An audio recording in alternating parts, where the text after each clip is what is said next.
Welcome to what is now part 7 of this Corvette restoration series. If you haven't seen 1 to 6, I'll put them in a playlist up here. Go and have a look. Last part I did was on how to diagnose a parasitic drain on your battery, which we did successfully, and we found out it was related to the headlights. So if you want to see that, go and look at part 6. But today, I'm going to be putting a little fail-safe device on the battery. We've got one of these Optima red tops with the side ports and top ports. And because this car might be sitting still for a good period of time, we're going to connect this little battery disconnect switch. If you've never seen one of these, you basically turn it to tighten it, which will connect the negative cable to the negative battery port, and you loosen it, and that will basically shut everything off completely. So we're going to connect this to the side battery port there, and connect the negative battery cable to here, and that will give us a electrical kill switch as such. Good for safety as well, an extra step for security. You can get remote ones of these that you have a little key fob for remote. I'll let Vet on Vet's video describe that one too. He's done a good one on that. I'll link it in the description below. But this one here is a cheap $5, $6. It costs $6.99 here in the UK. Alternative if you're just maybe not doing it quite as frequently and you just want it there as a fail-safe to cut off the battery in case you're leaving the car sitting for weeks on end. So let's go ahead and install this. I'll show you how easy it is. Alright, so the first step is to disconnect the negative cable from the battery, no problem. Then on this device, when you take everything off, including the screw, you'll see that one end is threaded and one end is smooth. So what I'm going to do is connect the smooth end to the battery by using the supplied nut and bolt here, and then I'm going to screw in the negative cable into here and leave it sitting off to the side. Okay, it's quite a simple little device this. Basically you can see once the threaded screw part goes past that plastic, it makes the connection between the two sections, between the two halves of this. Okay, let's go for that.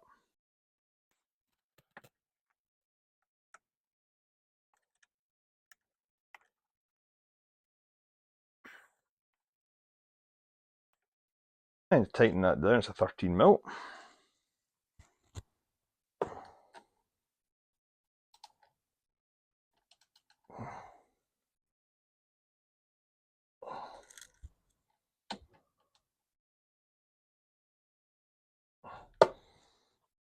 Yeah, if you've got an Optima red top, it fits nice and neatly into the kind of notch there. Right, now we can fit the negative cable to the other side, which is just using an 8mm socket. A little bit tight, get a little spanner.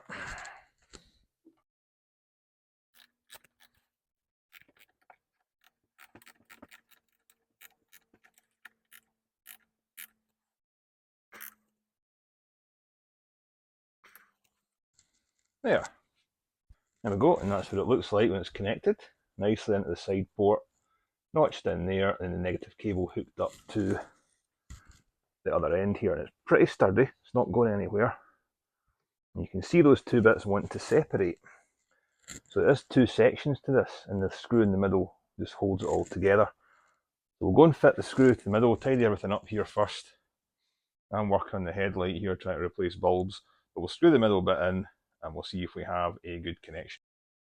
Alright, so the last thing to do is you screw in this little bad boy, and on it it'll tell you on is clockwise and off is counterclockwise. So basically on is tightening the screw and off is loosening it, sorry.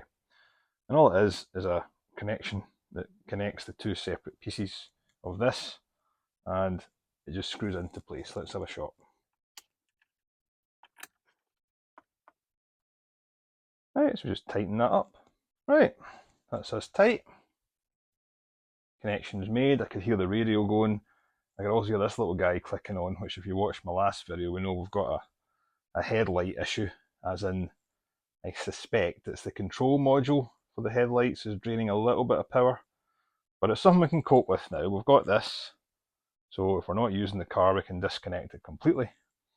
But I might have to address that. I think you have to get those used or reconditioned or repair the module in some way. I don't think you can get them new anymore.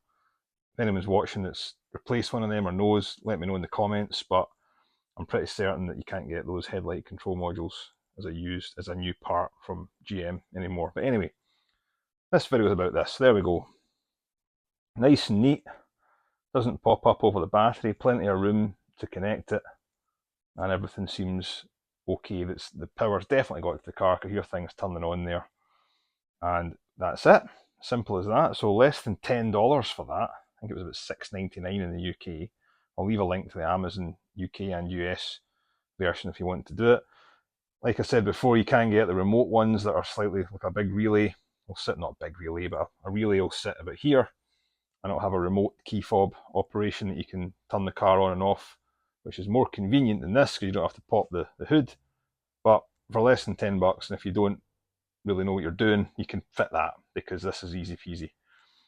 But like I say, I'll leave a link to a video that shows you the remote version as well. But anyway, we are good with that. So there we go. If you're leaving your car for a couple of weeks or longer, or you do have a slight battery drain issue, disconnect this and it will sit with the battery power forevermore. So there we have it.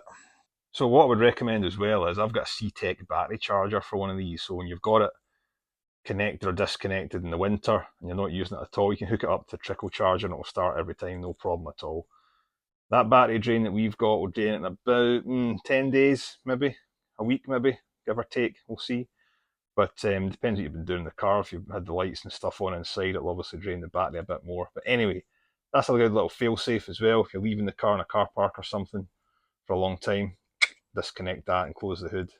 Nobody can get in it, or start it, sorry.